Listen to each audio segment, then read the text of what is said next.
Tervetuloa tietotaivaaseen. Tänään puhumme aiheesta, joka koskettaa monia ihmisiä. ADHD, eli tarkkaavaisuus- ja ylivilkkaushäiriö. Lisäksi teemme yhdessä lyhyen ADHD-testin, joka voi auttaa ymmärtämään, onko sinulla mahdollisesti tähän liittyviä piirteitä. Muistathan, että tämä testi ei korvaa ammattilaisen diagnoosia.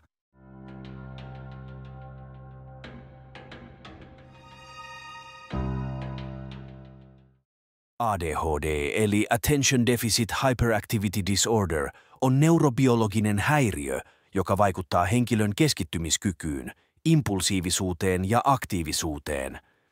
Se ilmenee yleensä jo lapsuudessa, mutta sitä esiintyy myös aikuisilla.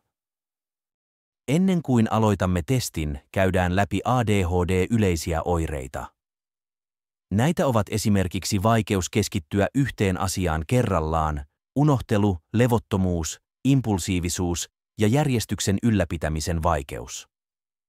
Jos tunnet, että nämä oireet kuulostavat tutuilta, saatat hyötyä tästä testistä. Okei, aloitetaan testillä.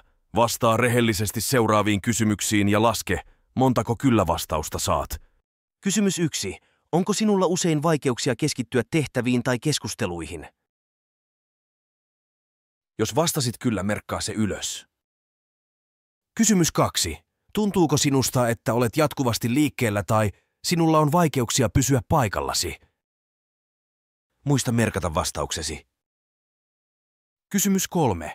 Unohdatko usein asioita, kuten tapaamisia tai tehtäviä, joita sinun pitäisi tehdä? Kysymys 4. Oletko impulsiivinen ja teet päätöksiä nopeasti miettimättä seurauksia? Kysymys 5. Onko sinulla vaikeuksia järjestää tehtäviä tai pysyä aikataulussa? Muista merkitä kyllä tai ei. Kysymys 6. Oletko helposti häiriintynyt ulkoisista ärsykkeistä? Kysymys 7. Tuntuuko sinusta usein, että sinulla on vaikeuksia rentoutua tai rauhoittua?